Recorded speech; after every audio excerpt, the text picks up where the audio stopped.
side. You know I used to smoke too much. You know I used to drink too much. Take a ride in my car. You can get me high, high, high. You know I used to smoke too much. And you know I used to drink too much. Take a ride in my car. We're gonna get real.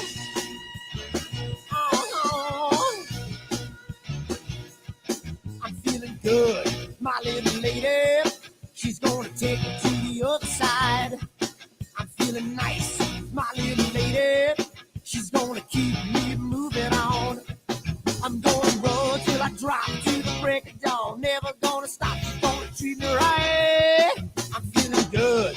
My little lady, she's gonna take me to the other side.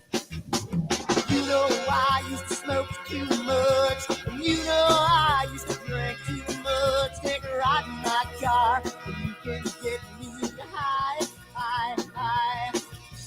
You know I used to smoke too much. And you know I used to drink too much. Take a ride in my car. And we're gonna get real. Come on, baby. Let's take a ride.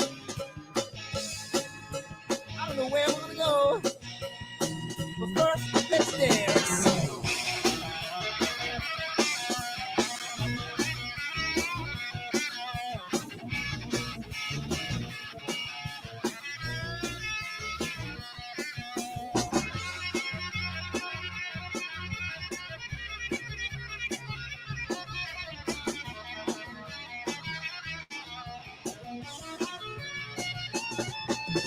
You know I used to smoke too much. And you know I used to drink too much. Take a ride in my car, and you can get me high, high, high. You know I used to smoke too much. And you know I used to drink too much. Take a ride in my car, and we're gonna get real. Oh.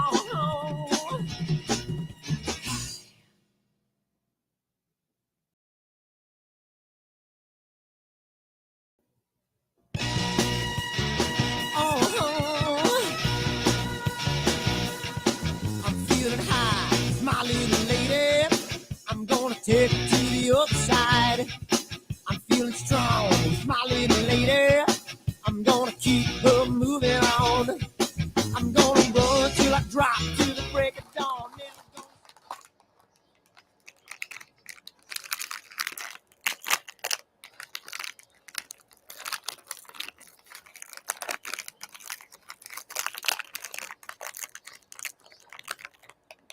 Giotto's is so good.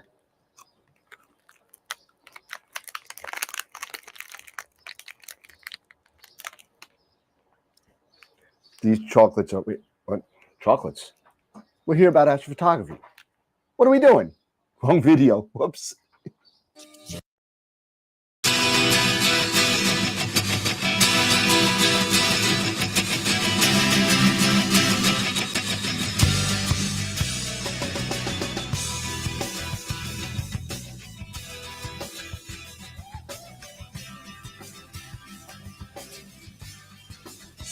What have I done? Ooh, what have you seen? Early at night, got in the fight, in the candlelight, looking through the screen. Now what have I done? What have you seen?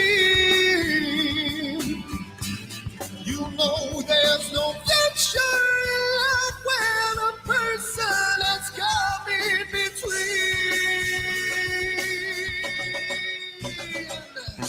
Jamie's gone, Jamie's gone. Can't look back and now he feels so strong.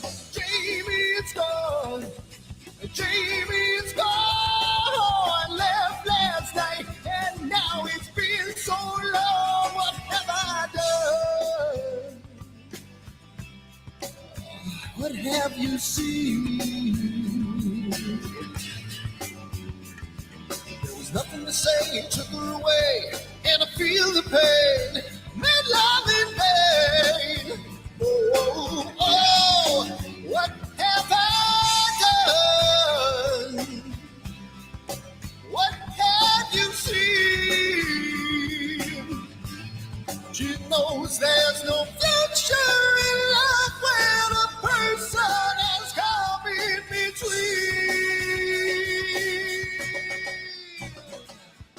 Jamie's gone. Jamie's gone. Can't look back, and now he feels so strong. Jamie's gone. Jamie's gone. Oh, left last night, and now it seems so long. Ooh.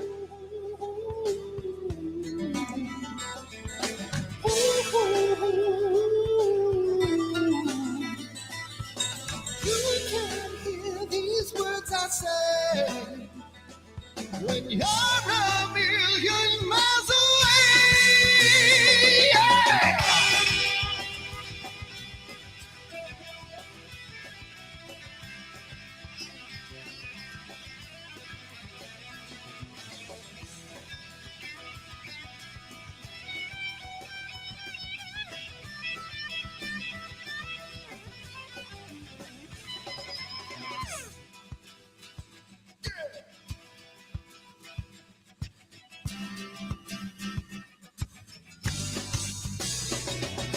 Jamie's gone.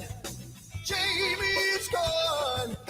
Can't look back, and now he feels so strong. Jamie's gone. Jamie's gone. Left last night, and now it seems so long. Jamie, come on, Jamie. Yeah. And now you feel so strong. Jamie, come on, Jamie. Yeah. Left last night, and now it seems so long. What the hell's wrong with my telescope now?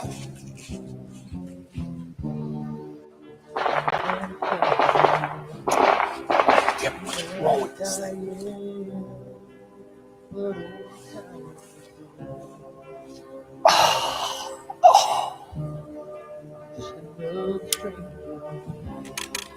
Another lost Lone Ranger.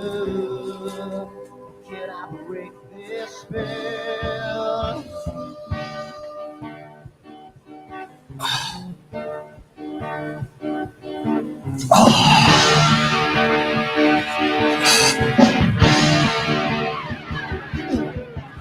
You want things right, do I make you do things wrong? If I want to stand my line, I will always take the fall. If I just do step, I can live from the right. I sleep all day long, and then I'm breathing through the night.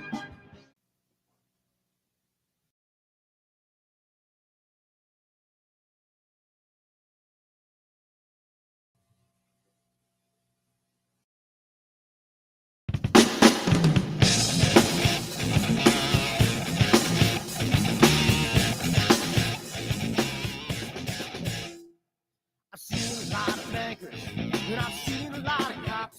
I've seen a lot of lawyers pull out all of the stops. I've seen a lot of children with their parents in their hands. I felt a lot of women refuse to understand. Well, I don't think I understand why we're making such a fuss.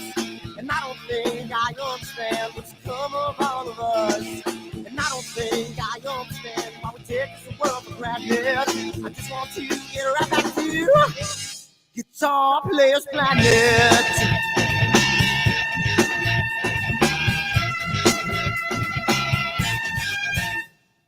You see it in the papers, you read it every day. The riots and the fires going on in South LA. The muggers and the government, they're all wanting the same thing. They take the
Check. There we go. What the heck happened to the stream now? How about now? You should be good now. Okay, there we go. There it is. There you go. Yeah. There we go. Well, I guess I got to say it all again because it was a black screen. I was trying to sign, so I was doing the cherry 1, 2, 3 springs. Yeah. You know. Let me see if I can get back up. I guess I'll hear you. Sorry about that, everybody. That was my fault as usual. But you know, we had to reboot the vMix. So I made it to a show finally. Yeah, I'll say it again. And I've been taking a lot of time off because of life and the house and all that stuff. So good news on the house front. The down payment is paid, the contract is signed, and looks like we're going to be moving within the next 45 days or so. Nice. So that's, you know, it's pack time, you know, so that's what it's all about. You know what that's all about, Eric. So oh yeah, we may be taking a bit of a hiatus, guys. I may be. You know, I'll definitely try and make it, but good news is that possibly we may have Pete Myers coming on Friday night, so he might. Oh yeah, yeah. So Pete might cool. come back up. So, but went to Cherry Springs on Friday. A lot of people were scared off. It was sold out, but it wasn't filled because people bailed. But let me tell you something.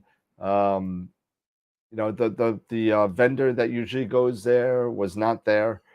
So I made a phone call or an email, rather, phone call, whatever, same thing. And I said, well, if you need a vendor to show up, maybe, you know, I could come on in. And he's like, yeah, no problem. So why don't you come on in? And I was going back and forth on it because I was, you know, thinking about it from the aspect of imaging, right? So I was thinking about, and I'm like, nah, you know, the weather's gonna suck. I'm not gonna go. Forget it. You know, that's it. I'm just not gonna go. And one of our watchers said to me, you know, you're not going there to image. You're going there to get the word out. You're going there to get. I said, well, you're right. So I did, and I went down, and it was a blast. It was a blast. It was such a different thing from staying up all night and going to bed at 7 a.m. or so and sleeping till 3 and going back the next day, as opposed to actually going to bed at 9. And getting there again at 9 and doing your thing. So it was an experience. And if that opportunity comes again, I will definitely do that. And I will definitely look at other places in the Northeast, at least, to kind of do those sorts of things. And did people, were they able to set up and get imaging or anything? Oh yeah. Oh yeah. No, so it ended up being okay. It did not rain. It cleared up Friday night at about 1 a.m. and Saturday night all night was pretty much perfect. Good. Good. I was problem the only solved for a lot of people that well, I had a guy. I need this piece. And well, I did help a bunch of people, but I also had a friend of mine come down who's an electrician, and he was able to make custom cables, fix cables, solder, blah blah blah blah blah, all that kind of stuff. Had everything there. I didn't do any of it. He was making custom cables, like 1-footers for people, and big notice on a whiteboard saying use these wires at your own risk. But you know. But you know, they were tested and we didn't have any complaints, and they thought it was such a wonderful thing that we had like just boxes of cables there that we were selling for like $2-3 each. You know what I mean? That, you know, USB-A, USB-C, you know, RCA cables for your dew heaters, extensions, stuff that was just, you know, not garbage, but the stuff that we were never going to sell, and we just threw it in like a $2 box. Excellent. And you're right, you know, but we did decent sales, not, you know, crazy sales, but we did decent sales. And in 2 days of a not busy star party, it was a nice surprise. It was a nice surprise. Cool. So It's a good thing. Yeah, yeah. Hi, Sherry Corin. Thank you for the congratulations on the new house. Matt, what's up? Chris Mahar. That's a new name. Welcome from Bryce Canyon. It looks like Bryce Canyon, Utah. Oh, you're at the Astro League convention, huh? That's awesome. AstroCon. Yep. Who's that? Gomez. Yeah, it's Wilfredo there. Newman. Hello. Alarm Gear Mia. Okay, how's it going? Draxler, Tommy's in there. Yeah, Minotaur. Yeah, reboot. Yeah, it's Paul Burghardt. How's it going? Stan from TRO. Yeah, we do read the chat. We try. We have some people that are now actually. Dr. Greg's in there. Dr. Greg, you got some competition this week in Image of the Week. Yep. So you know. Yeah. Matt Draxler is going to be helping us out in the chat. So Matt, feel free to text one of us and just tell us if we miss anything. Oh yeah. So Matt volunteered to help us out with the chat. Apparently, we do miss some stuff. Well, thanks sometimes. for checking us out at Neve. Yeah, I'm swinging by. Alarm Gear, great, awesome. So believe it or not, I have been getting some imaging done over at SFRO, and I came up with a couple of things. But what have you guys been up to? Imaging. Sweating. Sweating is yes. It was 99 here in New York today. It was 100 here. Yeah, the it real was rough feel here. was 109 or something like that. It's been like that the last 3 days. Come on now. I mean, it's been 96 degrees down here in Florida for 2 months. But it's supposed to be like that. Yeah. Well, it's not supposed to be like that in New York in the end of June. That's like August, September weather. You know, that's what that is. Get that ocean breeze too coming across Florida. Well, that's true. We are surrounded by 3 bodies of water, you know, the Atlantic, the Caribbean, and the Gulf of America. Mm. Oh god. Jeez. Moving on. You're gonna go on mute in a second. Mm-hmm. So you know, hey, well, if you put it that way, you know, let's see. Do I have 2? Yeah, I'm surrounded by 3 bodies of water too. If you think about it.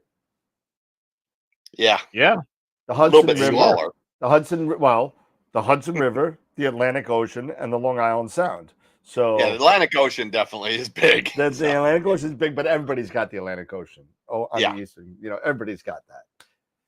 You got. But depending on where like where we are, Dan, and like especially like Eric too.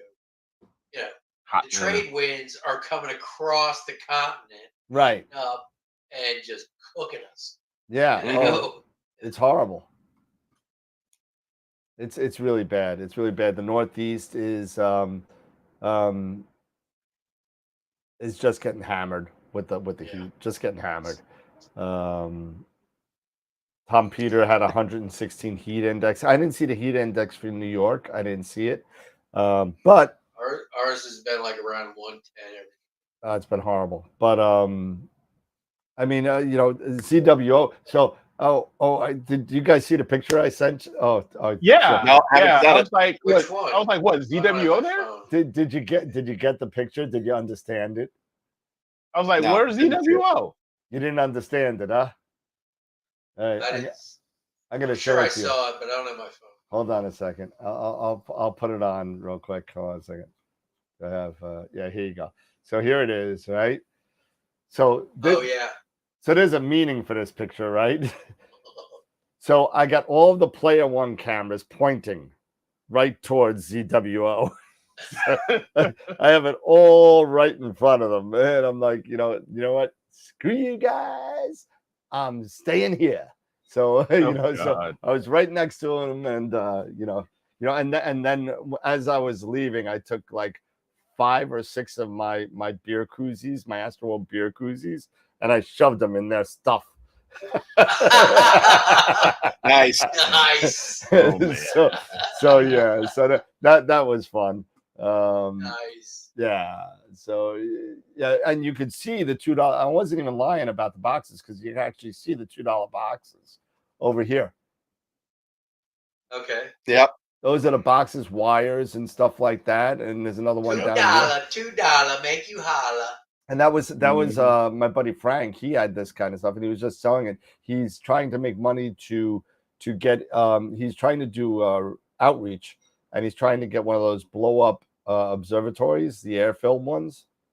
Okay. And he's trying to get the money up for that because he's doing star parties on Long Island for children. So he wants to do that. So if anybody's interested in making a donation to that, let me know, and I'll give you the information. But that's somebody that's trying to do a good thing for the kids out here in New York. So, yep, I'm actually looking to do something like that down here in Florida. I've been working with a couple of the church groups down here, and getting the kids that have never seen, except maybe on the internet, but they've never actually seen an image of something from a telescope that they can actually put their hands on. So yeah, I hear you. And I'm sorry about that, but I need to take a little munch of my tacos here, so I don't want to do it on the screen. So,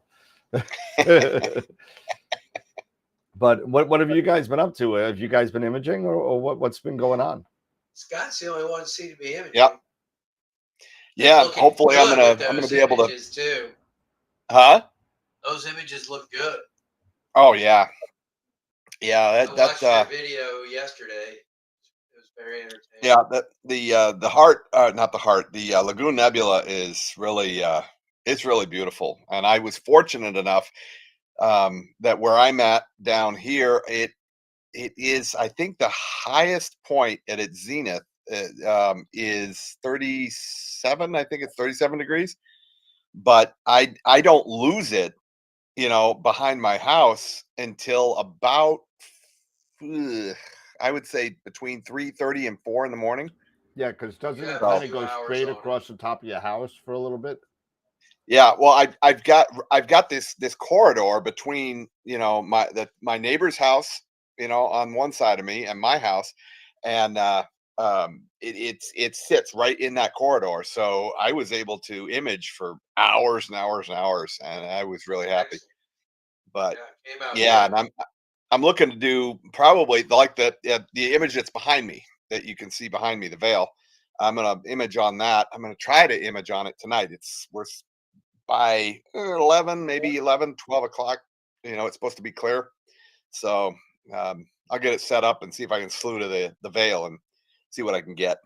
That'll be but way actually, up in the sky. Yeah, I've got a That'll be way up in the sky. Yeah.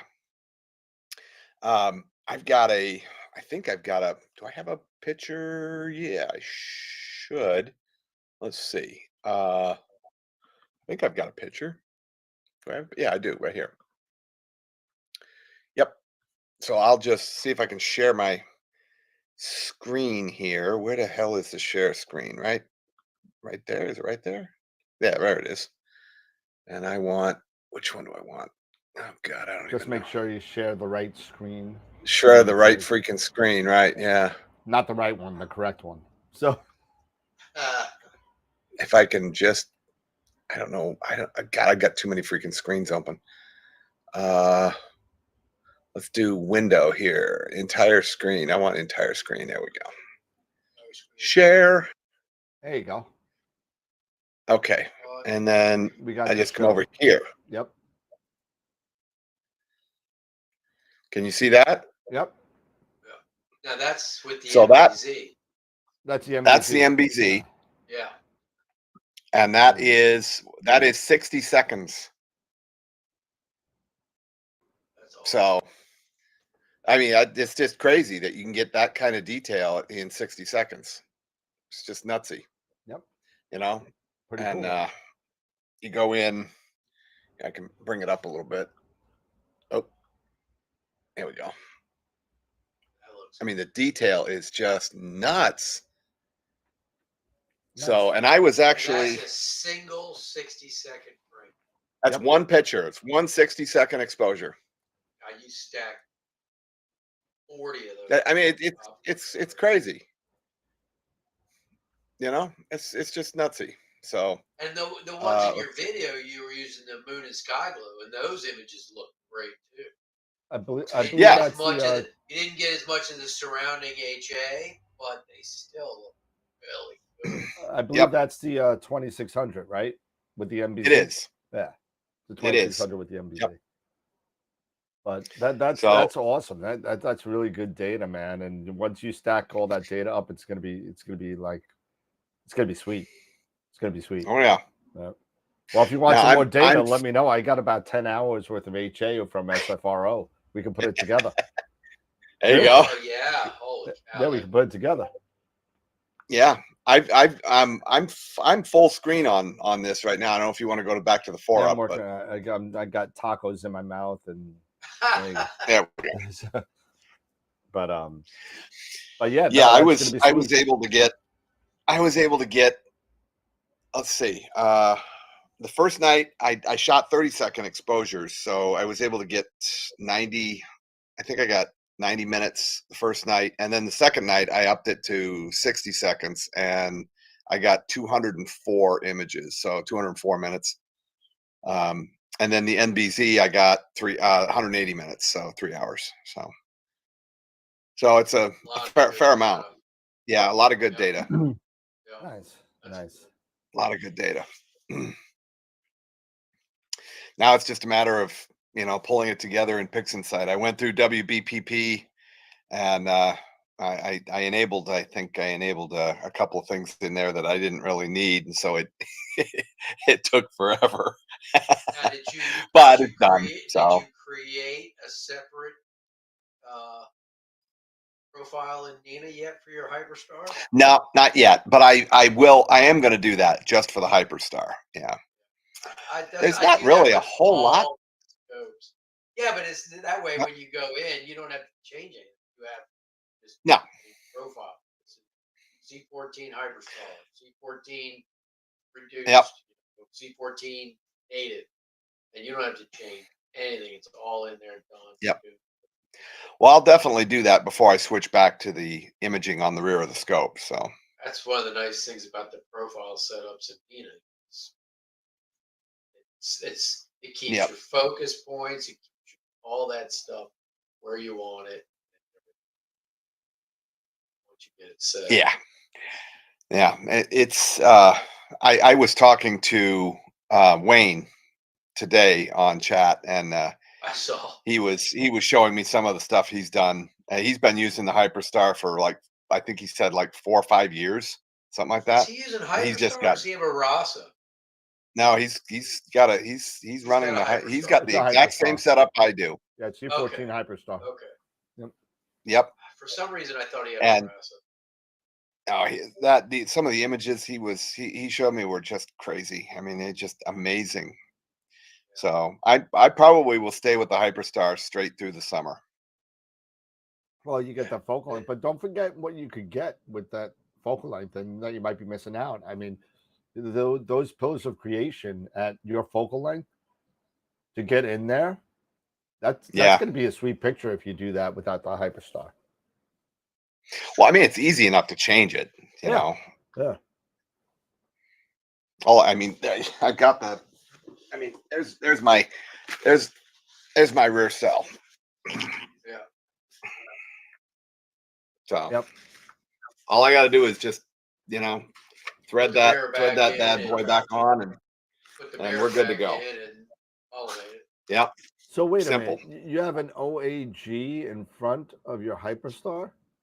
No. This is the rear cell. Oh, okay. This is for the back of the back of the scope. Just making sure. I'm like, oh my God, you can have a big, phallic symbol in all your stars. Yeah. But yeah, so I mean, audio levels needed. Justin Scott is loud and everybody else is fairly quiet. Okay. Oh, well, I can probably turn myself down. Leave it alone. I got you. Okay. There you go. Check 1, 2. And everybody else is lower. And let's see, Eric. You're live over there, Eric? It's getting low. Yeah, I'm here. Oh, whoa. You almost popped my eardrums there. Okay. What? What? Bueller? I am beat. Yeah. What's up with you? You all right? You're just working too much? Well, with the heat and everything and trying to get this mighty mount going, it's been sporadic, Oh yeah, to try what to were you take talking advantage. about? West is east and east is west. What were Yeah, you? I'm getting, I what? sent you that picture of what Yeah, I that know. you know. And, it's a lot of it's going back to the basics and, just going back and trying to figure things out because my guiding numbers suck. Okay. I mean, Like I'm what? trying to figure. They're usually they're above an arc second. Ooh, They're above an really? arc second. Mm. And I've been trying to balance this thing properly, making it, slightly east heavy, trying to figure that out again. And just trying to get it balanced because the guiding would just suck. I got everything set up. I may end up needing to get a counterweight shaft or something because when I put the dew shield on, I end up still, then I'm really scope heavy, even with 3 counterweights. So So you think you need to extend the counterweights? yeah, so I think I Yeah. need to extend the counterweights in order to use the dew shield. And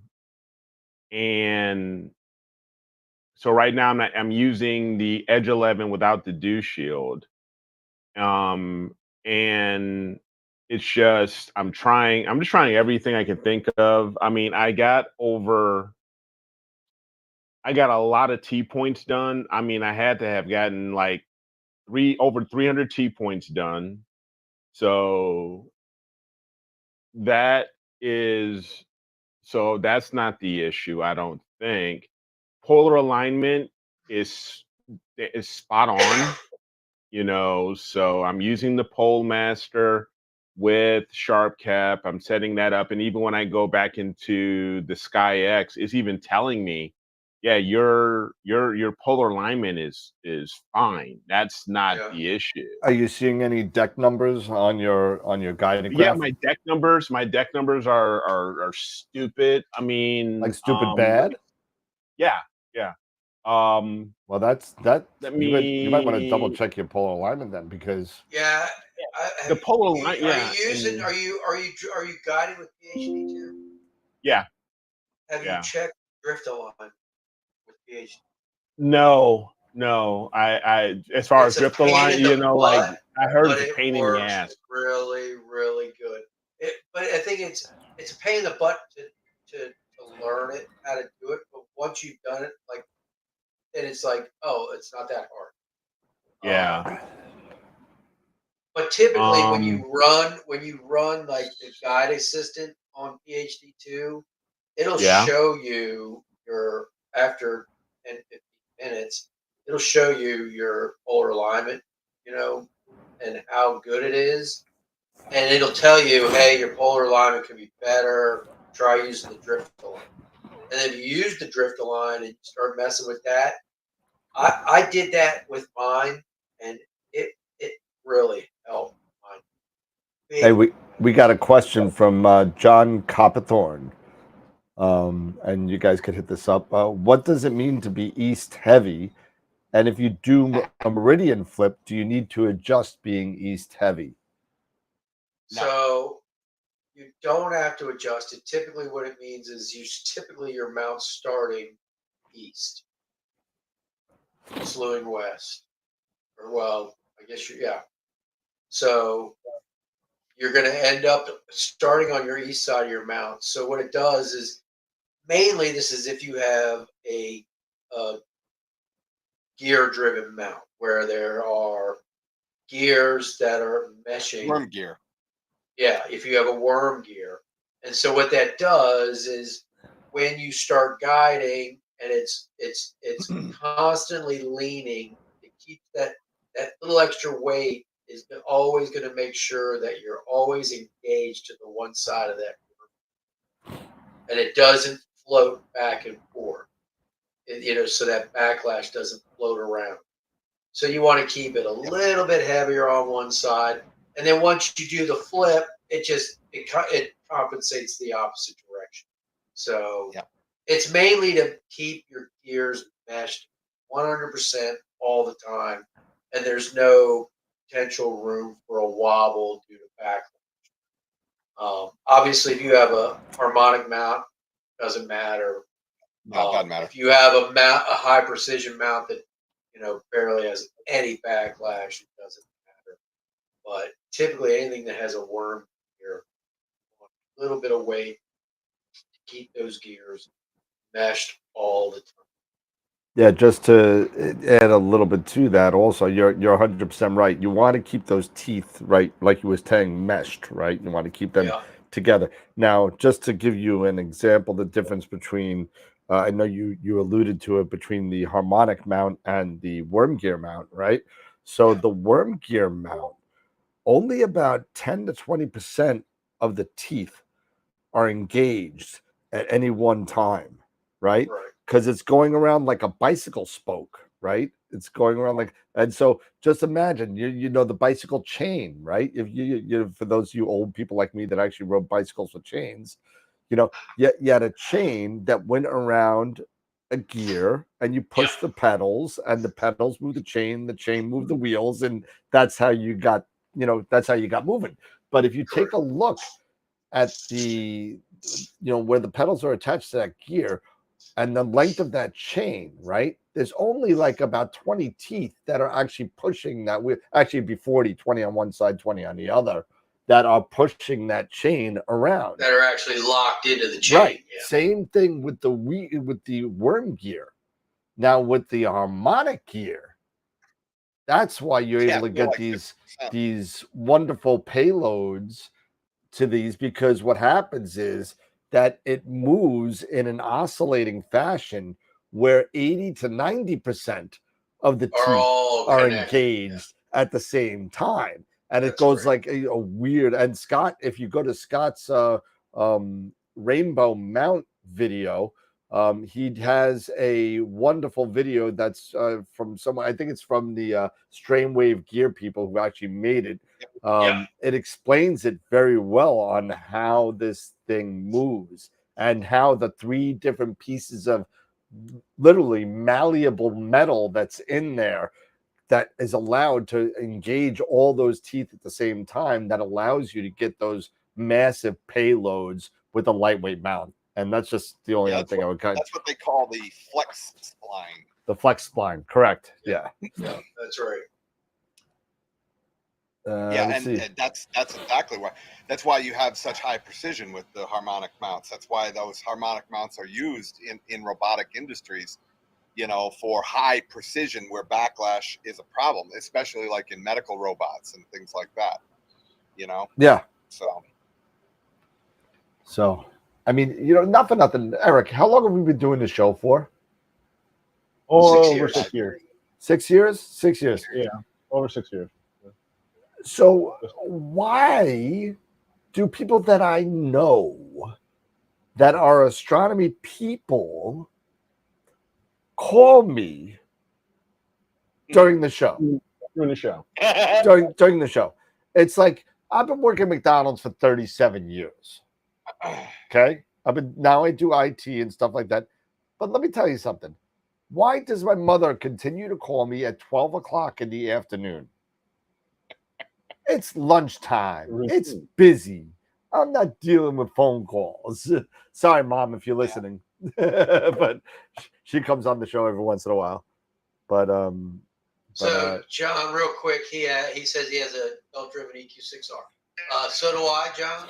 I use my EQ6R, and I always keep it a little east heavy. I got somebody. Hold on, I got to stop you. I got something in the background is playing.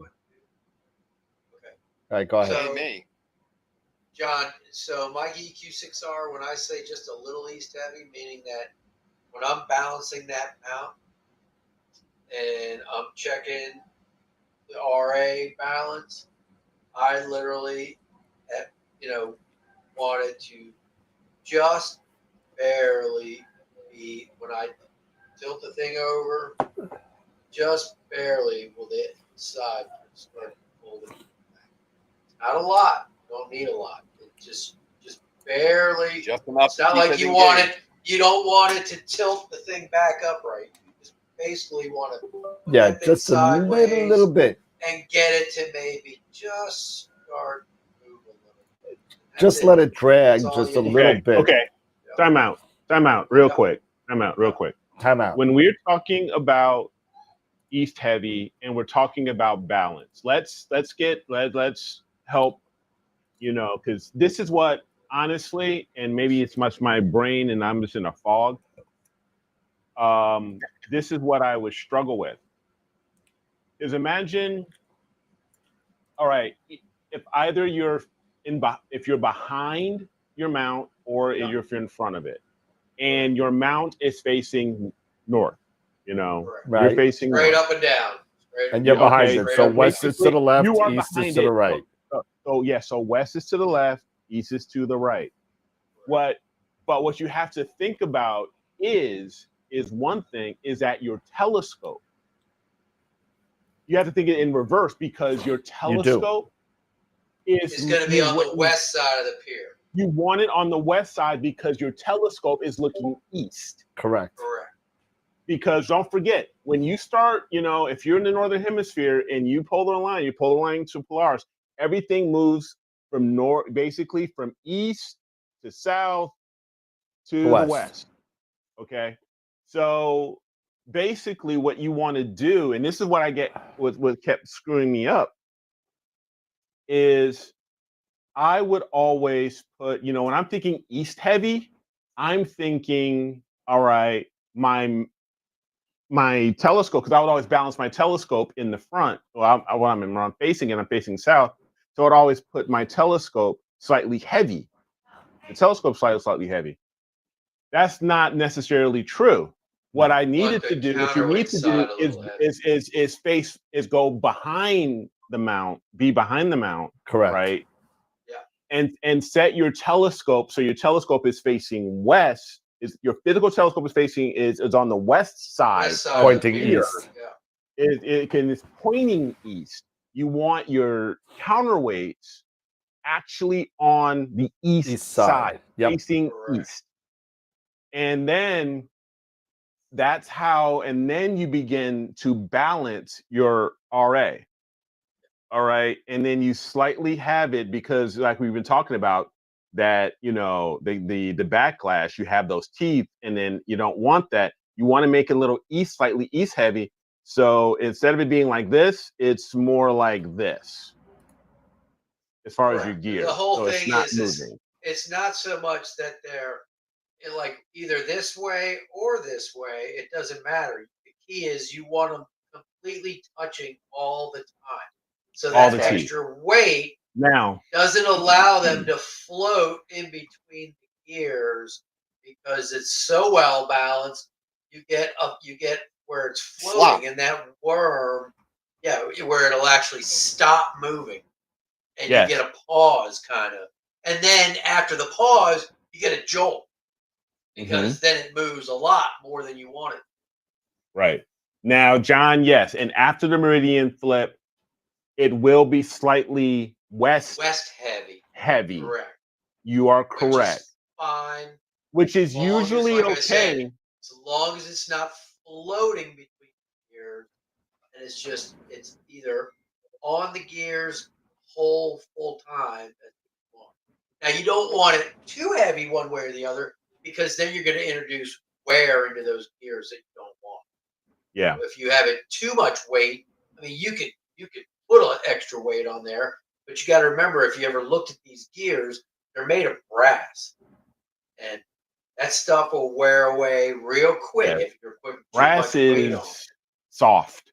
Yes, brass is a soft metal. Just want that just slight bit, just to make sure that they're constantly engaged one way or the other, so that you don't get that in between, where it could not move and then move a lot, Yeah.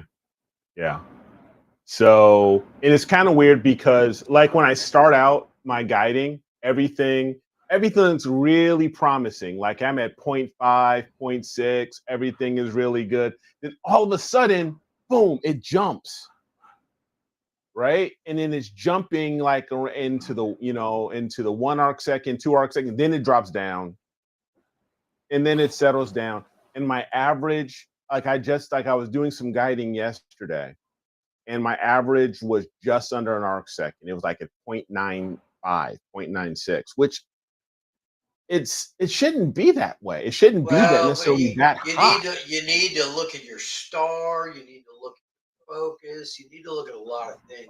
Yeah, and There are focus certain was good. things. Focus was good. What I want to also do is I was also tinkering around. You know, I was doing a lot. I've been doing a lot of tinkering with the Mighty as well as with the Edge 11 setup to try to get things going. I finally was able to yesterday get, you know, at least get the mount on and do some guiding and get the guide star going. I've got to get a batten off mask or something and for the guide star to sharpen things up because it's still a bit out of focus and I don't like it the way that it's kind of is right now.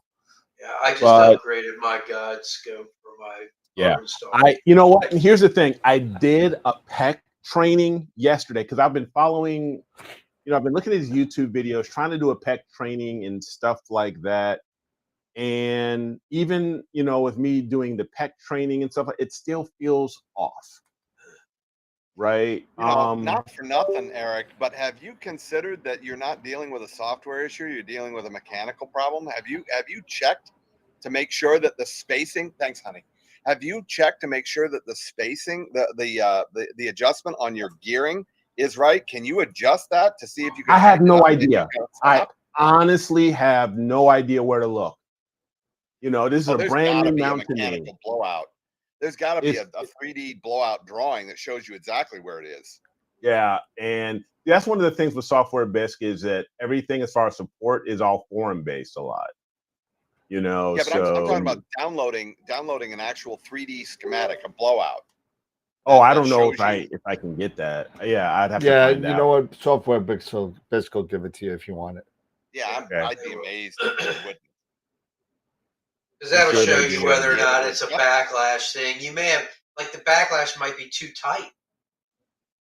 It might be too tight. If there's an adjustment, you know, maybe it needs to be loosened up. Because I've seen where mounts, if the backlash is too tight, and you get to a point on that worm cycle and it binds, the next thing you know, and it's going nuts.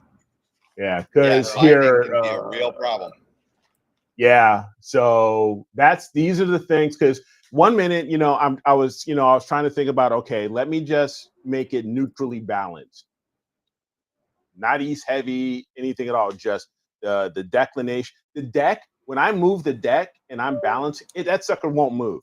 I mean, I'm moving it up and down and it stays where I'm turning it, right? It doesn't tilt, it doesn't do anything off, it's just, it seems balanced, you know, like there's no sway. And I thought, and correct me if I'm wrong, isn't that the way it's supposed to be? Like on your declination, it's not supposed to be, you know, camera heavy or camera side heavy or, you know, front side heavy. It's supposed to be wherever if you tilt it a little bit, it kind of stays in that position. If you do it that way, it's supposed to stay pretty balanced, right? And so, and that's what it's doing. I mean, there's some times where I wish I could just set up a GoPro or go out there, you know, but it's just so damn hot. I hate them. And just show you guys, you know, like have an actual camera and just be out there and we could all chat while I'm out there and show you guys, okay, this is what it looks like, you know, and stuff like that. Because it's like, damn. But speaking of PEC, here, let me see if I can find my PEC readout here in the SkyX, because I did do a PEC readout, and I'll share my screen here real quick. Go here, entire screen, share. Come on, behave yourself, mouse. All right, cool. And Here we go. Let me expand this a bit. All right.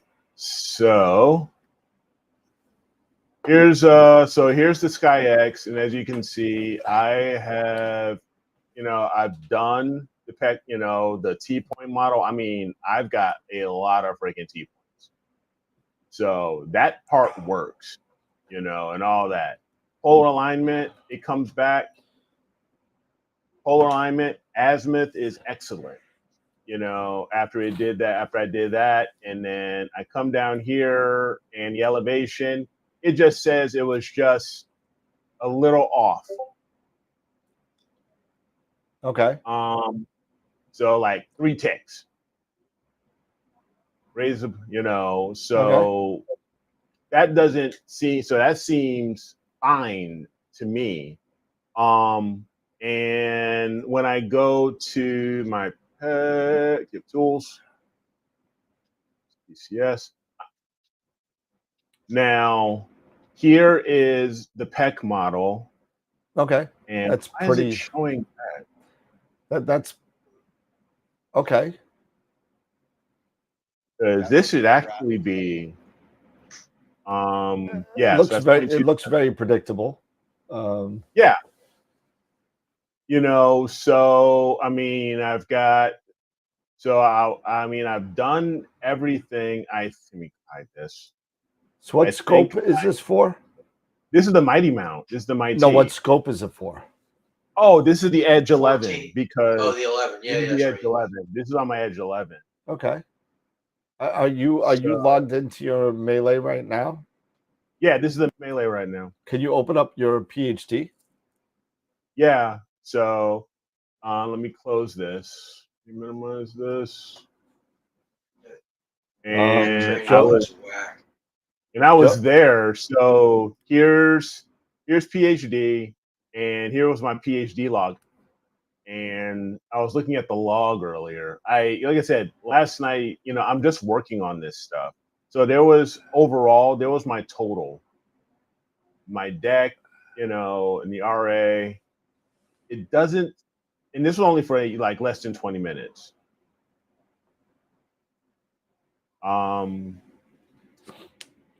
Everyone's saying you're. Could you go back to your the SkyX? Yeah. Let me go back to your PEC training. Your PEC training looks weird. Give me a sec here.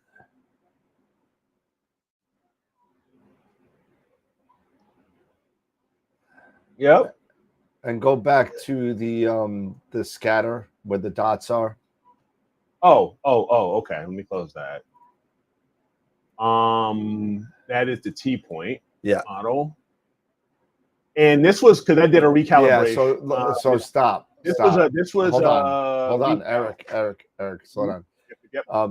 All those orange dots, they should be in the center. No, I know. This was from a recalibration that I had done. I don't know how to get back to the original where all of this. I would delete it and do it all over again. Is there a way I can go back to this original? Because here's all the pointing data. Did you save it in another log file? Let me see here. There's a recalibration. So that was 9:46. So that was 1:53 p.m. That's nothing. Where's your other T-point model? This was because there was a recal. Yeah, that was done at night. Where's the base one? I don't see one. I don't see it. I would start from scratch again. Sorry. I mean, guys, tell me what if I'm seeing is right, because I'm seeing what you're seeing with the T-point model.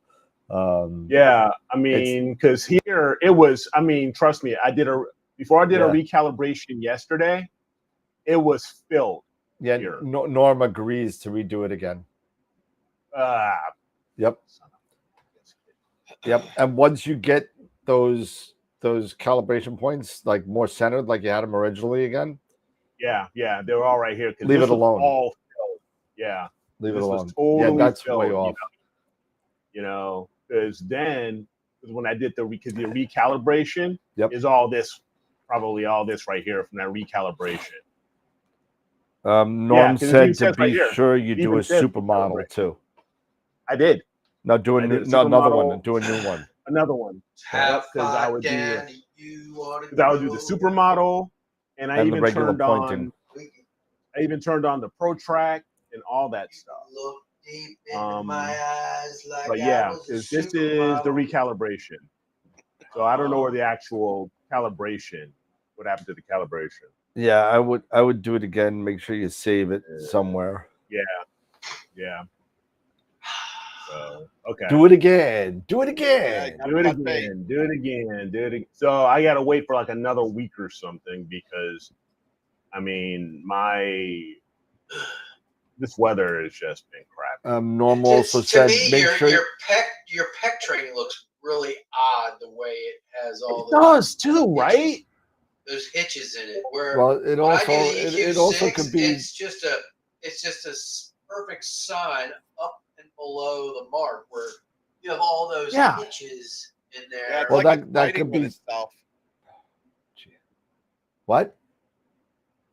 I said it looks like it's fighting with itself.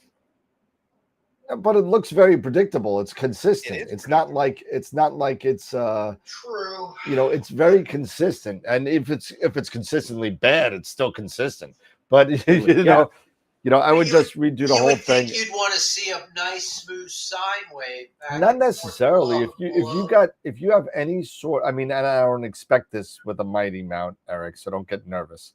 But if you have like an AVX, I would expect something like this, where it's kind of imperfections in the gearing that are kind of making these bumps in the road. But I would say, why I wonder if there's a mechanical issue. well, I would say get the T-point model right first, and then take it I'm from gonna there. redo the T-point model. Once you get the T-point model correct, again, like you had it the first time, because you were doing good for a while. Says it should be a smooth sine wave. Yeah, and then do it again, and then see what your graph looks like, and then take it from there. If it comes out like that, and your T-point model is good, then I would make a phone call. Yeah. So it's it's just trying to figure out the bugs, and it's it's just frustrating. Well, it's just unfortunately you're having to learn a new mount and a whole new system to run that. Yep. Exactly. That you're not familiar with. Yep, and that's it. Photography is pain. Yeah, It is. That's a Dylan thing now. But speaking of brain farts, right? Here we go. Oh yeah, speaking of brain farts, right? So everybody knows Sean and I have the scope down in SFRO. We've been gathering data. It's been going good for the past week or two. It's been actually no problems, no nothing. Hit play, go to bed, wake up to 6-7 hours of data. Go to bed, wake up, hit the play button, do it again. Everything's fine until I start doing narrowband. So here's the brain fart, and this is something I'm not really good at reading logs, so I had to have some help here. So I'm not a genius with this at all. But the Nina logs, if you read it and you read it carefully, and you know where your error is, it's easy to target where to read in the log. So let me show you real quick what I'm talking about here. This is we'll do that, right? And let me switch on over real quick. All right, so here is the Nina log, and where did it go? You really don't expect us to read that, do you? What are you talking about? Oh my God. What are you talking about? I can't even see it. Give me a second, man. Calm down. Oh, hurry up, will you? Jeez. Man, you're really going to go on mute. Can you read it now? No, it's still tiny. Oh my God. I'm trying to see if Yeah, I can see magnifying where glass. your screw up Hold on a was. second. You can't see it yet. Hold on a second. Found ATIC camera. ATIC. Using an ATIC camera? You can't That's read all right. that? Don't worry about me. If you can read it, just talk. You got to get new glasses. Let's see. So let me get back to the other computer. All right. And if we want, I could zoom in a little bit. I'll zoom in a little bit. There you go. And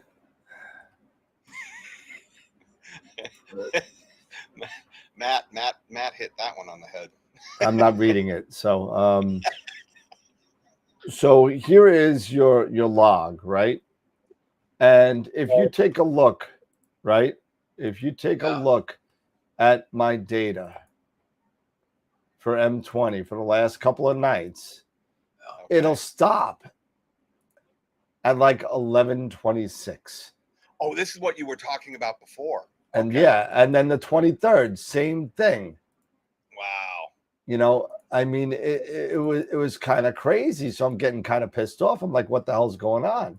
This one stopped at 11:24.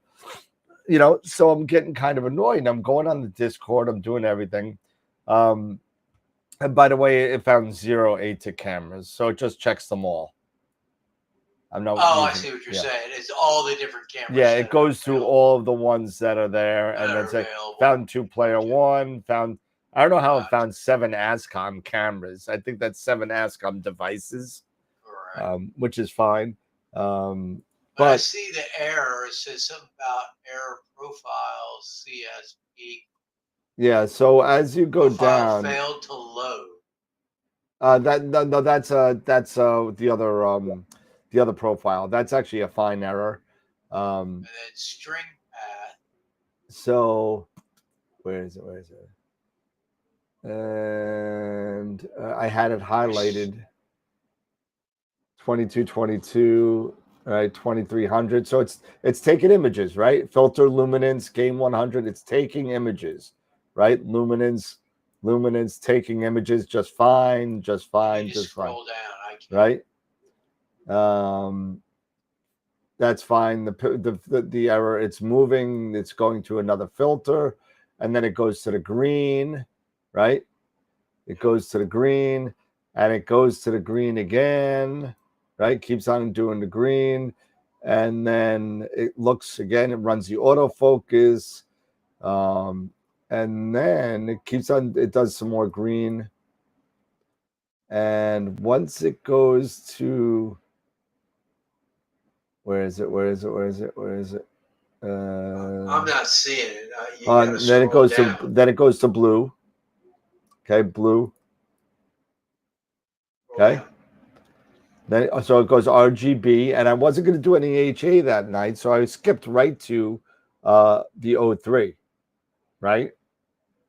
And as you go a little bit further, and where is it? It's coming up very soon. Up, all of a sudden, whoops!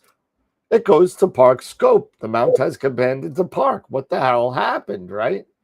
So if you go back a little bit, and here it is. Failed to find filter info for 03_3 nanometer. So it's saying that I don't have an O3 filter. Okay. Now, here's why. If you go under, I believe it's equipment and what is it? Is it filter wheel? No, it's not filter wheel. It's under options and equipment. Okay. Over here in your filter wheel, right? It was looking for 03_3 nanometers, and I don't have anything named 03_3 nanometers. So my brain fart was putting an underscore where it shouldn't have been. Yeah.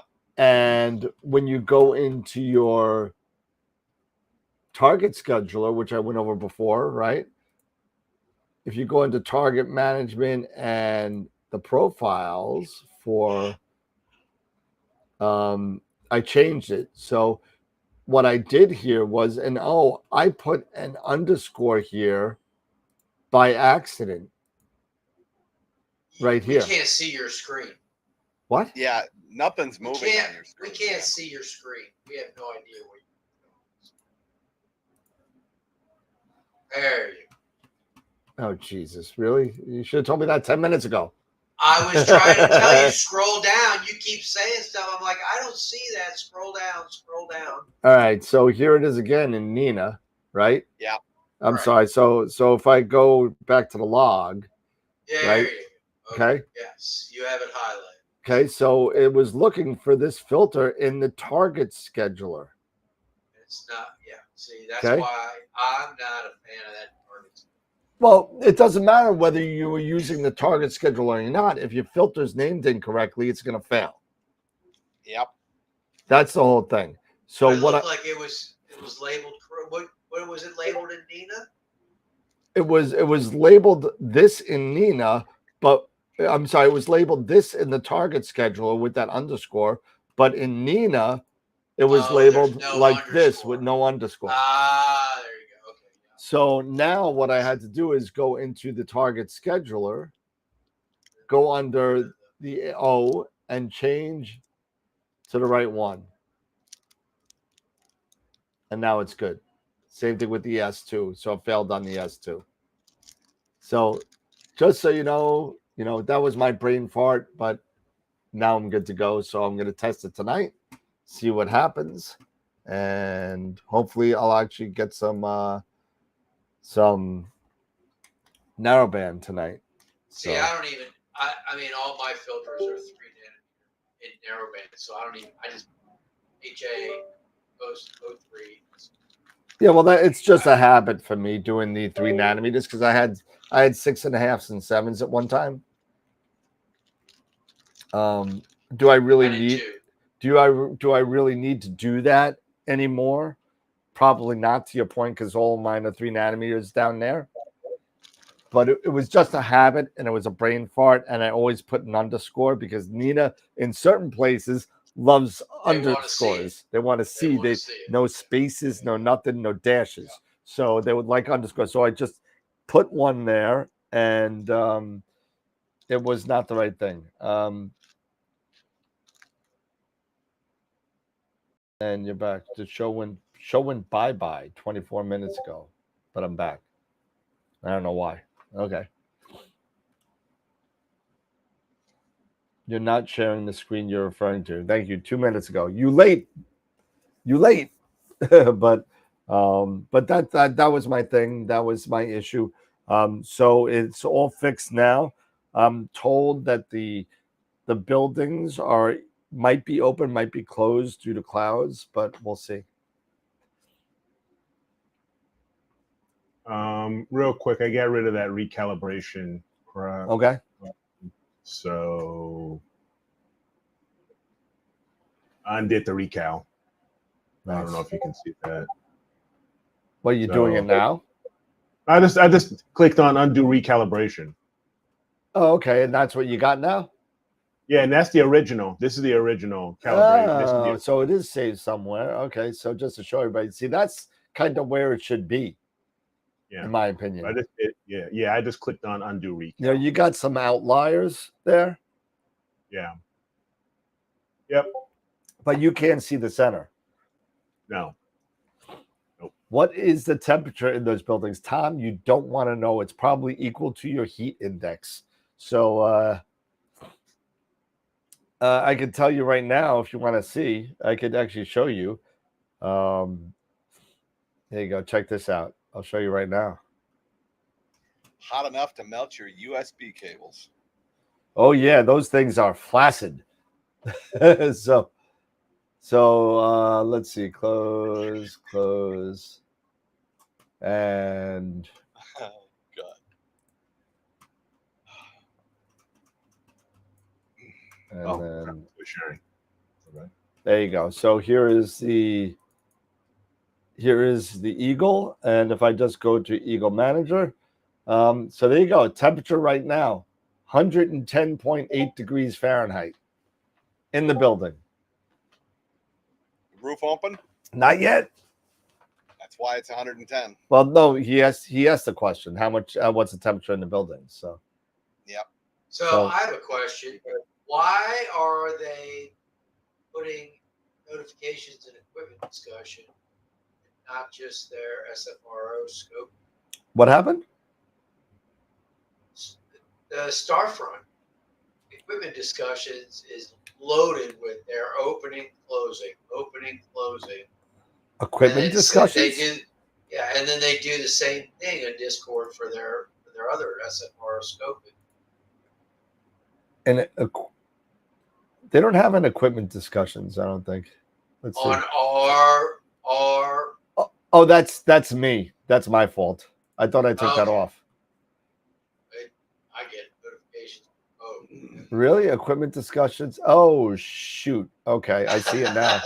You see what I'm saying? Okay, It's so like all up and down. no, I will get that taken off. I thought that was done already. It must have came back. Let me see.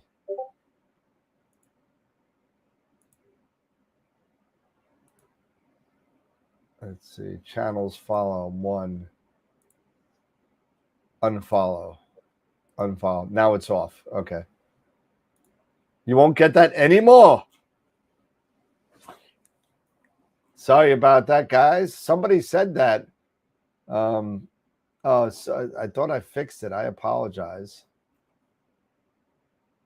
Now it should be fixed again. So hopefully it's fixed.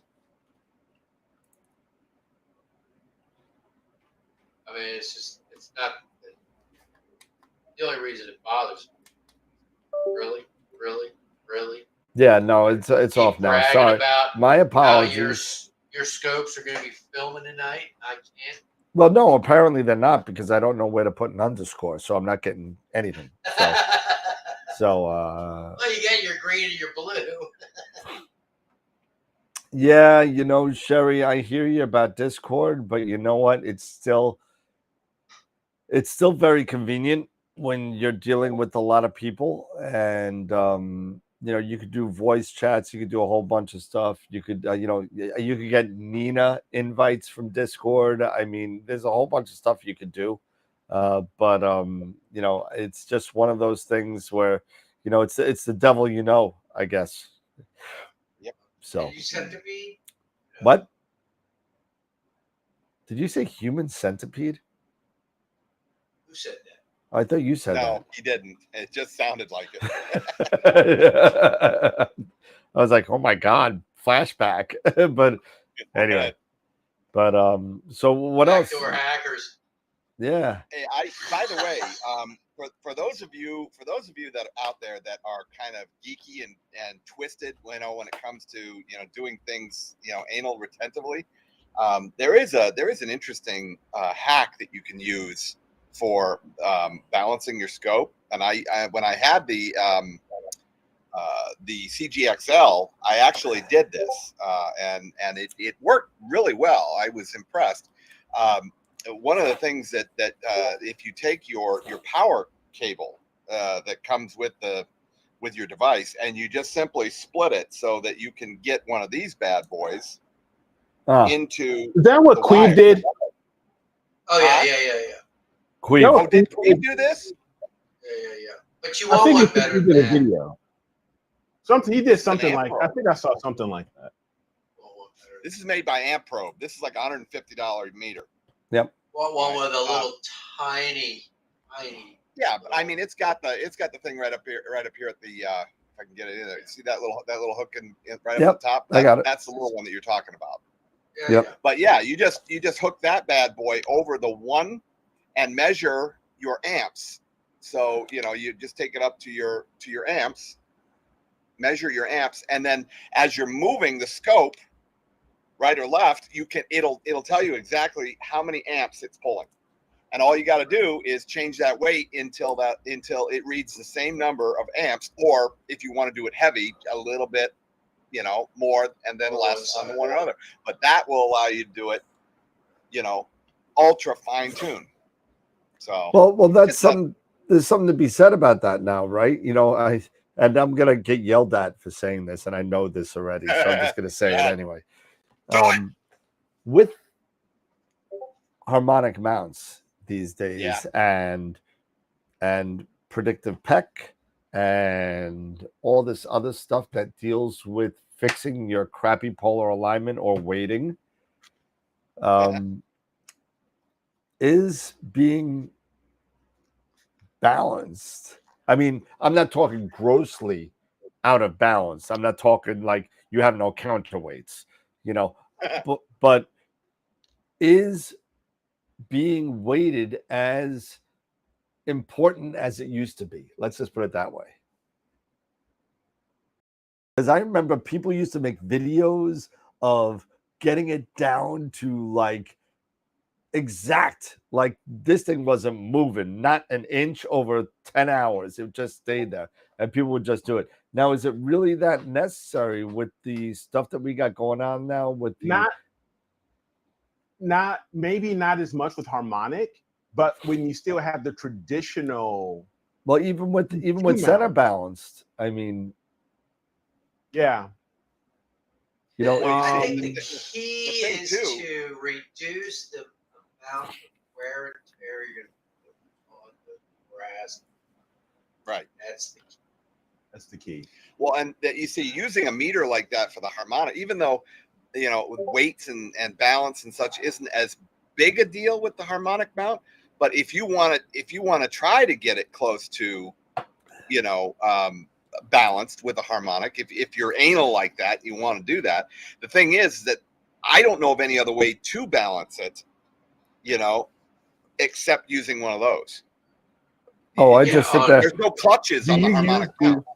Well, you can't balance really a harmonic mount. It's almost, at least in most of them, because they don't, to your point, have clutches. There's no way to loosen, let's say, the gear. There's no way to do that. So yeah, and you know, most of them have a brake for the RA. A lot of them don't have a brake for the deck, but you know. Well, actually, quite a number of them do have brakes in both these days. The most notable ones that don't is the one that Scott has, the Rainbow. It's Mine only got the WD, the Warp Astron. The Warp Astron does not, but the Pegasus does. Oh, it does. Okay. Yeah, the Pegasus has locks in both axes. So even when it's off, it locks. Oh, it don't move for nothing. Oh, that's nice. I could actually take my whole fat ass and like try and push. Well, don't do this, but but it won't move. It is solid. But if I do that, on Scott's, it'll go and you got the. Mine will move in the RA, but it locks up on the deck. Yeah, the deck won't move, but but even with the RA, if you think about it, if you have a long enough scope, will move on the RA, but the deck doesn't. Yeah, the deck locks. See, mine's the opposite. So my RA won't move, but if I have my cover on it and we have some big days, I mean, I'll come out and the thing's kind of pushed over to the left, a little bit or something. Well, definitely double check on which one you have, if anything. But it's some of these harmonic mounts don't. But in all fairness, these harmonic mounts aren't made really. Well, some of them, some of them aren't made to be. They're made to be portable, right? They're not made to be the observatory, even though they can do it. They're not made to do. But here's the thing with the harmonic mounts also. Put up, take it down, put up. Yeah, exactly. Because they're made to be mobile, right? So just be careful with that. Mark, L350. Let me tell you, that direct drive mount, it is very. I've been working with one. It is so cranky. This mount is cranky. If you are off by your weighting by even the smallest amount, PlaneWave is like, screw you. Oh, really? I'm going home. You know, and that's it. So you got to be very, very careful. That's very sensitive, but because it's very sensitive, it's very accurate. And the direct drives are just awesome, but it's tough. I'm getting a bunch of comments. Let's see. Nothing from Matt. Okay, good. I can barely hear the ding of the phone with these earpieces in. So That's okay. We can all hear it. Yeah. it is finicky, Mark. I mean, I'll tell you. I mean, you know, we weren't that far off with the L350 over at Queensboro, and it was. I literally had to move a counterweight like literally like a half an inch for it to be happy. It's, you know, yeah, when the, you know, it's set it and forget it. Absolutely. My roof is opening. Is it opening? I didn't get a Discord. Is it opening? Open the pod bay doors, Hal. You know, I told that to I asked do Alexa that, to open the Dave. pod bay doors once. Uh-huh. She's like, I'm sorry, Dave, I can't do that because I'm not Hal. And it said it once and it never said it again. I just turned it off, so I mean, you know, it might take a little bit for it to hit as far as Discord is concerned. Let me see, because I didn't get a text. That was me. Mm-hmm. Yeah, no, this came up. Roof number 7 is opening. Please hum your mount before starting your night. Let me see. Where did that come up? Hold on a second. I want to make On sure. SFRO scope info. Oh, that.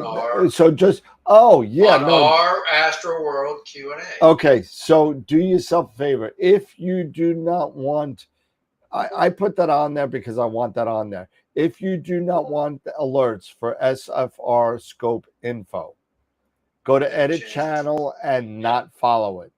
Go to integrations, channels followed, and then the storefront, and then unfollow that. And then you won't get any sort of information about that one. I'm sorry if that's the case, but your roof is opening. I didn't get that. It just came up on AstroWorld Q&A. Oh, 9:22 p.m. Okay, there we go. Cool. So I am going to hit play on my sequence right now. What are you shooting today? M8. No, M20. M20. And we're just gonna hit play. And we're gonna see. You know what the funny thing is? Here you go. So when you're running this, and I'll show you real quick. Give me 1 second. We go back. Bidu? Yes, I know. Thank you. And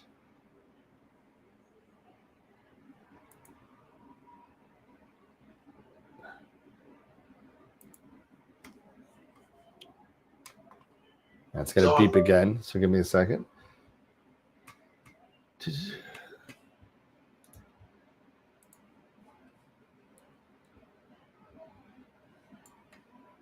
There we go.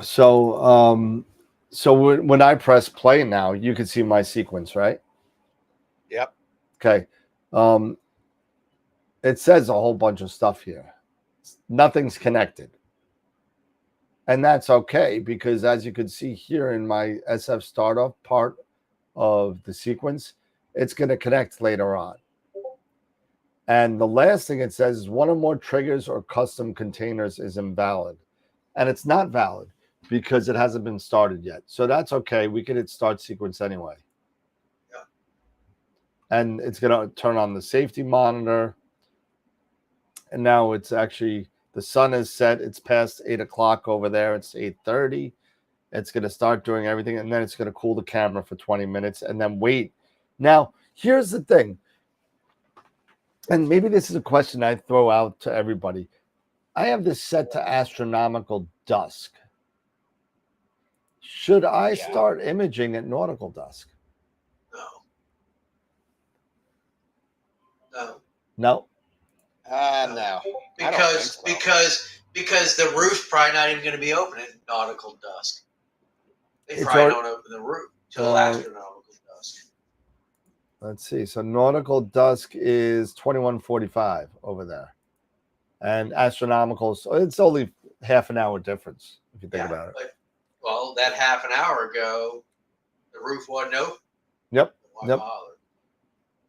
Well, it is only 8:28 over there. So, but we'll see what happens. Let's see. I'm gonna stay up late tonight and see how this works out because 8:28. You're still in the blue hour. but I start it now because I have the cooling set for 20 minutes. Yeah, it's time to get everything. You know, I mean, if you What take time is your first image supposed to start? let's see, it's probably gonna start. I'll tell you right now. Plugins, target scheduler, schedule a preview. Oh, this is just getting stuff set up. You're not even imaging yet. No, not even close. It's just turning everything on. So my first image isn't going to be till 22:54. So 10:54. 11 o'clock. Yeah. And it's going to go straight through till almost 4 a.m. Yeah, that sounds about right. Hopefully, I get my O3 tonight. so just double check your settings. Make sure. Oh no, I checked it 4 times. I'm going to stay up to do the just to make sure. As a matter of fact, what I'll do Speaking is of anal. ready. As a matter of fact, what I'll do is so I don't have to stay up so late. If I go send a push notification. Well, if I go under the profiles, let's see. Let me get out of this. Get out of this, right? And I go into the profile. I'm sorry, profiles for this for M20, right? Yeah. And what I'll do is I'll do an override here. Oh, I did it already. Okay, I did the oxygen first. Okay. Yeah. So see what and then it'll do LRGB. That's it. Because I like to save the reason why I'm doing this is because the O is what you really want to do when there's no moon. You could get away with S2 and HA during a moon. So. Yeah. Well, I mean, you're at new moon anyway, so it doesn't matter. Right. That's why I'm doing as much O as I can. Yeah. And as much luminance as you can. And as much luminance and RGB. And what I was actually thinking about doing is actually, because I got a lot of H alpha, I'm thinking about using my H alpha as my luminance. So I'm thinking about that to do. So. Yeah, why not? Yeah, you can. That H alpha is going to be nice and bright anyway. Oh, yeah, it's crazy. Man, I have not seen Eric so quiet in like 2 years. Yeah, is he on mute? I think he's on mute. Is he on mute? I didn't mute him. You're just tired, man. You're just tired. Just tired and trying to figure out this mount, man. And you make an investment. I'm just trying to figure it out, man. Trying to do what I can. So Tom, yes, I'm going to make this data available. As actually, I just spoke to Scott's wife today regarding building an FTP server. So she's working on that right now, by the way. Oh my goodness. Okay. So so that's coming very soon. If you want anything in particular, Tom, I can send you a link to my NAS. And I can make everything available. I know where you live, Tom. So I mean, if anything happens with my NAS, I'll just drive to Indiana and whatever, Terre Haute, and I'll find you, and then I'll find your nice chrome caddy. I'm sorry, chrome vet. Sorry, not caddy, chrome vet. It's Chevette. It's Chevette. Yeah, the thing is. I own a vet. Chevette.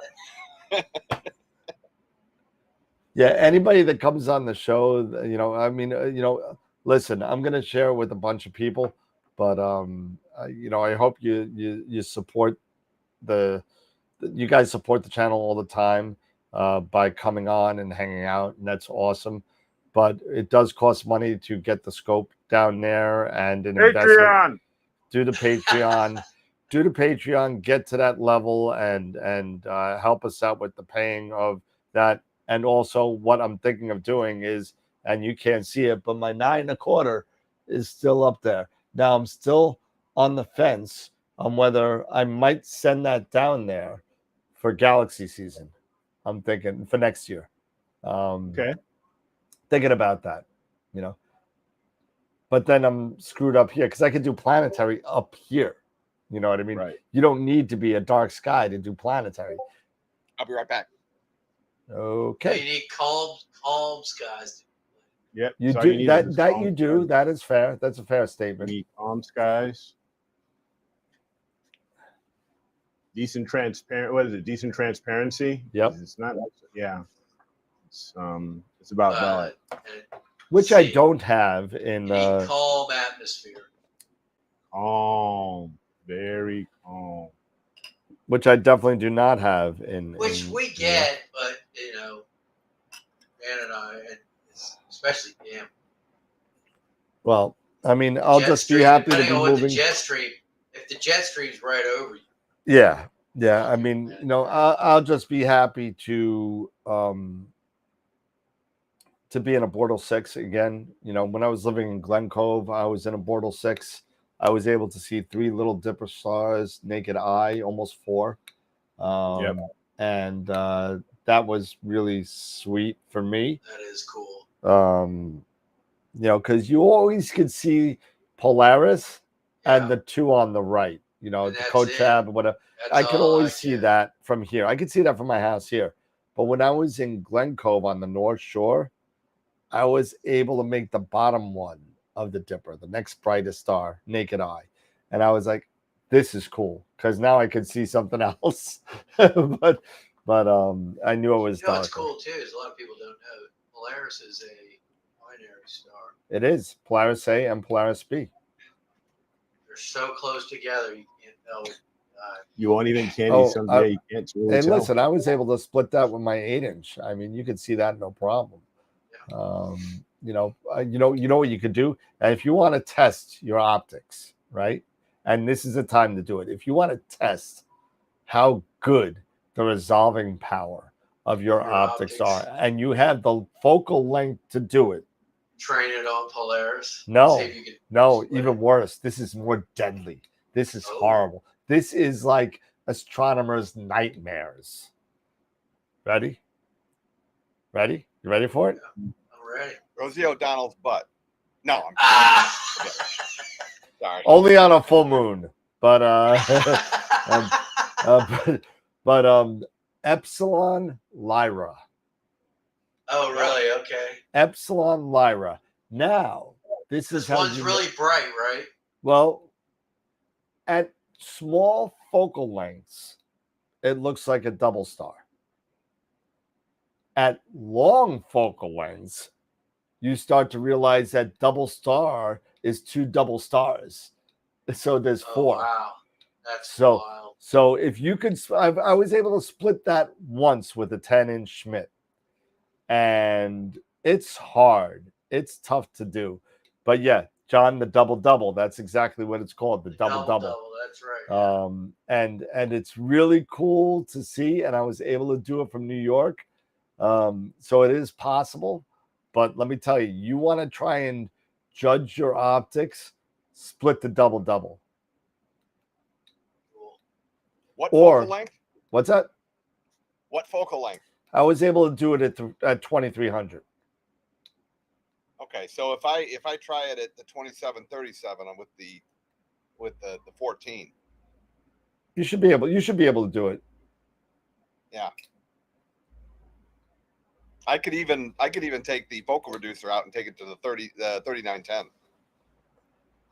3910 would do it very easily, I could imagine. But I was able to do it at 2300 with a. I'm sorry, it was 2300 with a 2x Barlow, so it was 4600. Yeah. So. And how, like, shooting at what speed? Oh no! Visually. Oh, visually. Visually. That's cool. Visually, yeah, it was all visual. But let me tell you, it was when we saw it, we were like, "Oh, dude, we did it!" Yeah, and, it looked like crap. It looked horrible, but you could notice that it was two different stars on each side. That's cool. Well, that's Yeah. probably because of the atmospherics. Well, that and it's kind of like, and I keep on doing, do it right now, right? If you sit there and I sit there and I go right in front of my monitor like this, and it gets fuzzy, right? Because now I'm so close to it, my eyes can't focus. Same thing Yeah. with, with a telescope. If you go beyond that, I think it's called the Dawes limit, the useful magnification of the scope, right? Yeah. If you go past that, there is a direct correlation to not only the brightness but the resolution that you're going to get because of the magnification. And if you sit there and we were pushing this scope like beyond its limits. We were at like 500-600 power. It's way beyond what it should be doing, but we were able to see it. You could see two distinct points of light, but you couldn't get the separation between them because it was so fuzzy. It was so fuzzy. Yeah.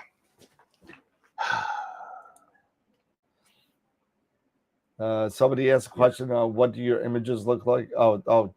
I guess talking about your mount. Yeah. And this is what I don't know if you guys can. Yeah, you guys can't see that because it's crap. All for the rest of this week. I mean, all of next week, even through the 4th of July. I mean, it's just nothing but clouds. It's Dawes Limited, DAWES. DAWES. Yes. Dawes Limit, not Jaws. Not the Jaws Not limit. Jaws. Speaking Yeah, of it's which, got 50-year anniversary of Jaws. That's right. Oh, I'm ready to see the guy with the hat again. And who is it? I'm gonna screw up his name. Arthur Keel. Was it Keel? Right? The guy who actually played Jaws. Oh, is that what it was? That was the guy? Oh, I'm not thinking of. I'm thinking of 007. I'm sorry, I'm thinking of Moonraker. So, we're talking. yeah, Jaws. Yeah, I think we're gonna need a bigger boat. Yeah, 50 years. God damn. It's 50 years. 50 years. I think I saw that in the theater. I was like 7. I know I did. I was only 6. Yeah, I was like 6 or 7. Yeah.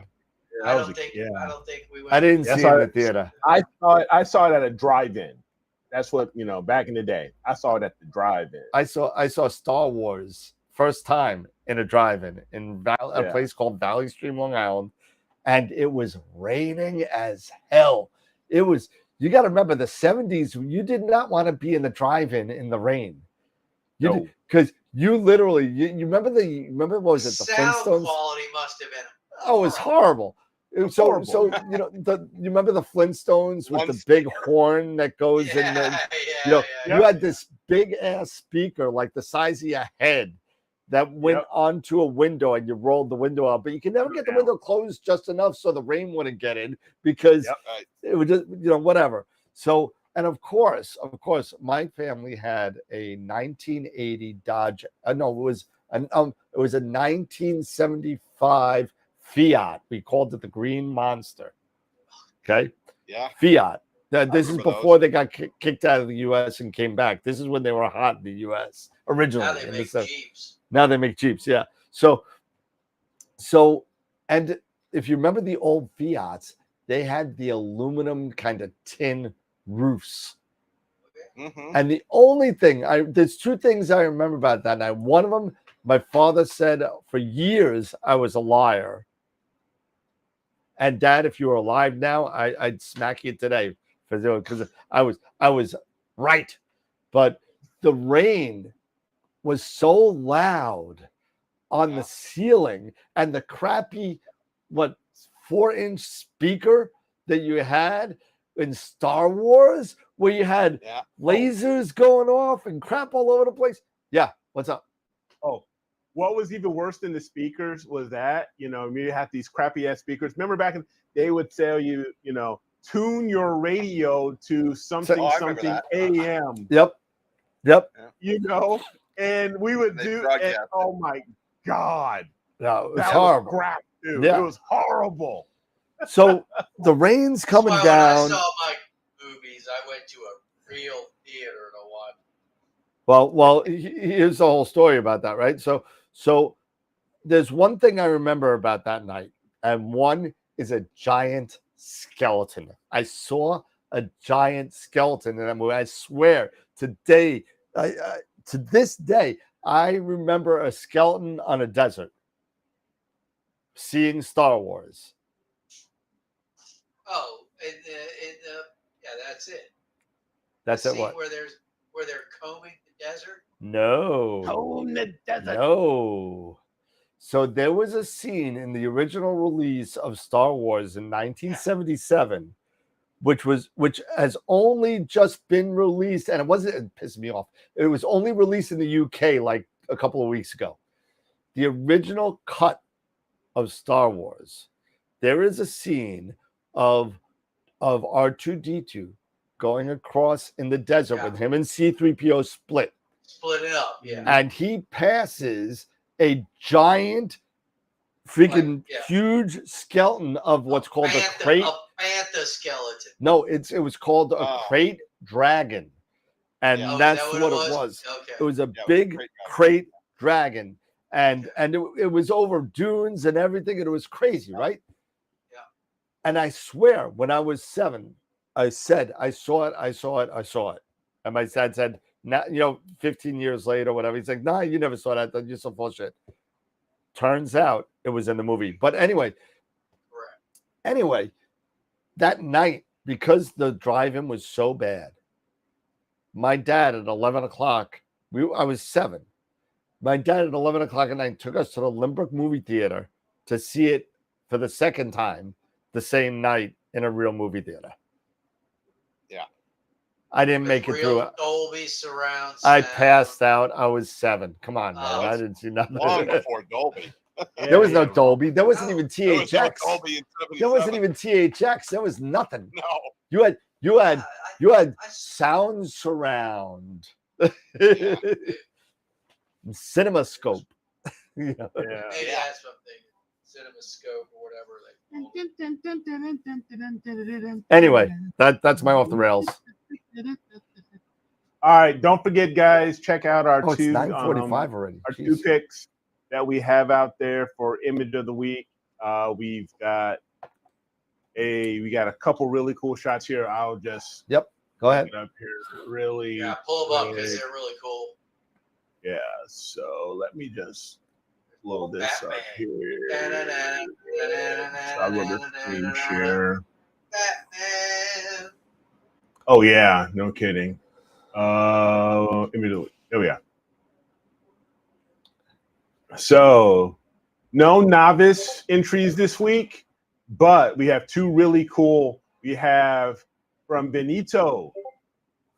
We have the Cosmic Bat. So I've got to get this one. This is one I'm gonna have to grab. yeah, I think I've looked for that. I think it's one of those So yeah, so we have Star Trail, Sky Glow, Northern Lights, and Polaris by Greg Meyer. That's the one you were asking for, right, Dan? What's that? That one. What are you talking about? The picture that's up on the screen right now. Star Trails. So I don't remember, understand. there's lots of different types of astrophotography, and this is one of them. Star Trails.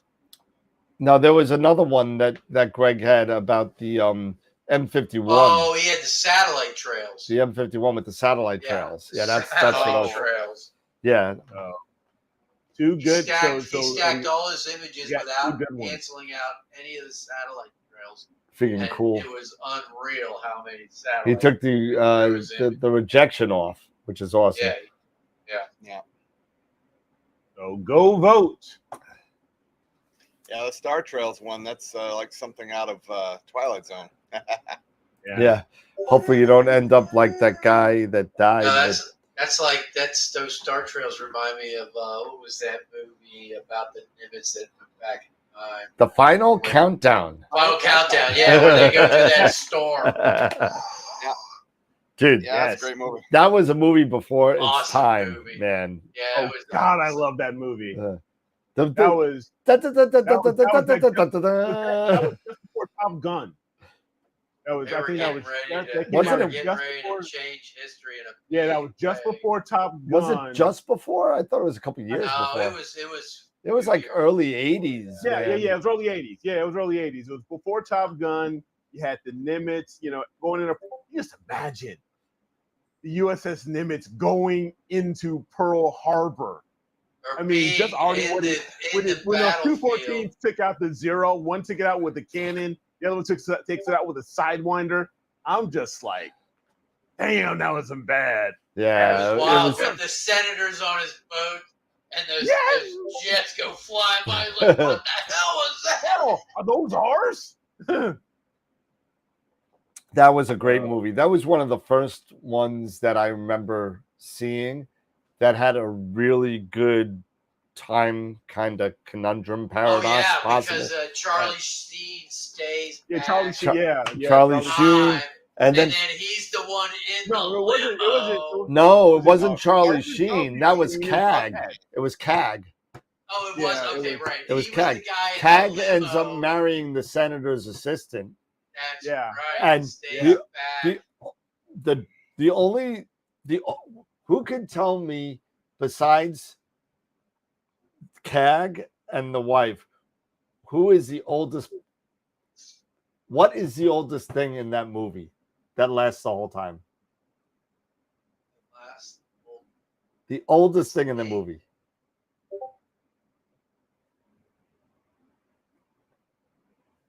That lasts the whole time. Lasts the whole time.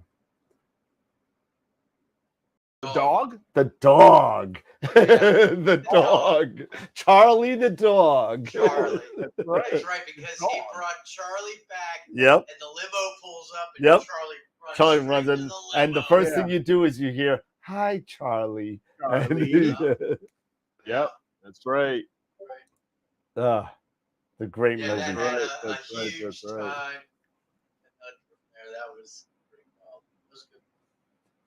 Oh man, I've been seeing a lot of Star Trek Picard memes. Right, there's a little Star Trek little doll of Captain Picard in this meme, and then there's a 4-pack of light bulbs right next to it. So if you know Star Trek at all, it's like, Scott, you know this.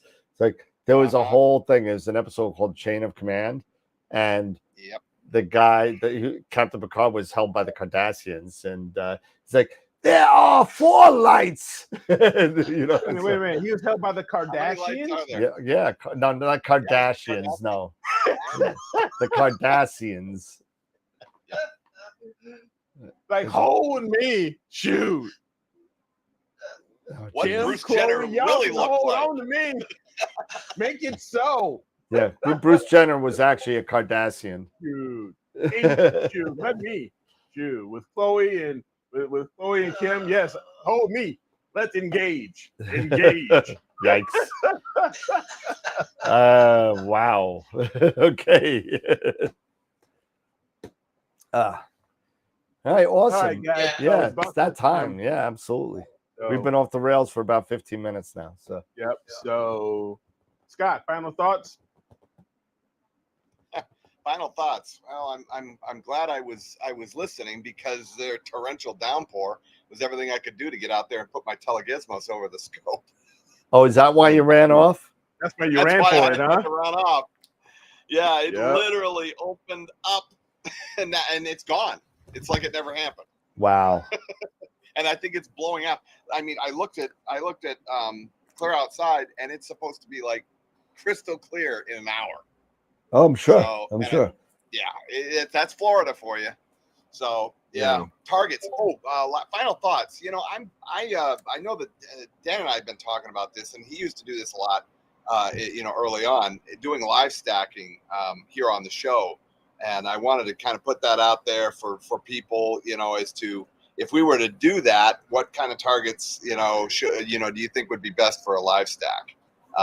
Using the Hyperstar, it definitely would make a live stack a lot easier because of the speed. So if you have ideas on that, you know, send them to us, you know, email and such. And we're thinking about doing that again. So I know Dan had a lot of fun with it. So yeah, it's just a matter of, you know, the like I told you on the phone, the timing Gotta of be it. later in the year. Yeah, it's got to be in the winter time. Earlier.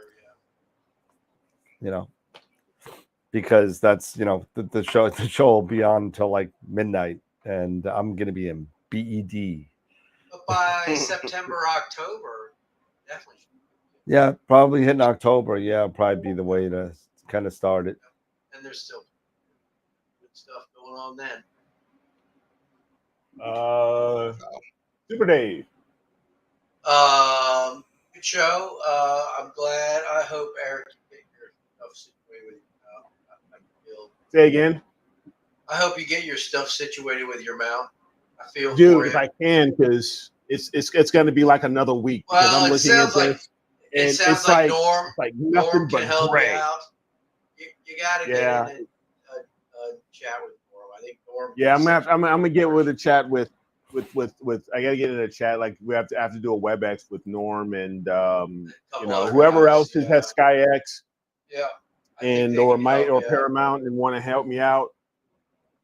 And definitely anybody like John, yeah. I was chatting with earlier in the chat with John. He's got an E6. Sounds like he's got his thing rolling. He says he's getting 5, and he doesn't even use PEC training. And I'm like, well, you can do PEC training. It may help a little bit, but getting 0.5. Yeah. You know, I may not even deal with PEC. You know, I've got the T-point model. I've got pointing and stuff like that.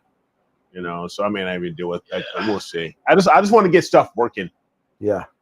Yep. Yeah. So, but good chat, and Dan, hopefully you get some good data tonight. Everything rolls smooth.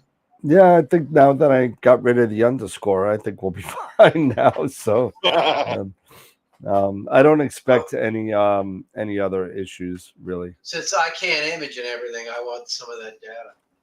All right, I'll give you your password. No problem. All right. Because I got, what do I have now? I have a bunch of stuff now. I mean, I got M8, M20. I got the start of a row mosaic. I have 16. I got a couple of things already. So just got to put them together. Excellent. Awesome. Very cool. Yeah. Make sure to hit that the thumbs up button on the panel. Yeah. Smash, Hulk smash. Yep. Norm, what I'm thinking of doing in Joe, if you would like to, maybe I'll do a yeah. There you go. Maybe I'll post something in Discord and we'll do a Zoom, and anybody who wants to join in the Zoom, you know, yeah, you could do a voice channel Zoom. Do a voice channel Zoom or something, and we can walk through stuff or whatever.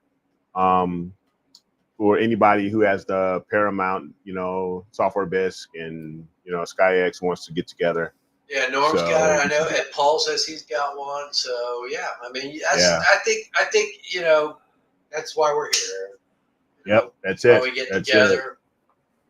Can't lean on each other. You know, that's why are we doing it? Yep, that's it. Lean on me so when you can't stay. Oh, jeez. God. Okay. Dan, you got anything? Because we're just gonna mute Scott. Oh my gosh. All right, guys. Well, thank you guys for hanging out with us. Don't forget to give the video a thumbs up before you head out and all that stuff. Don't forget to vote. We'll see you guys on Friday. So as always, keep imaging, keep educating, clear skies, and we will see you guys soon. So a couple days. See you guys on Friday. Take care.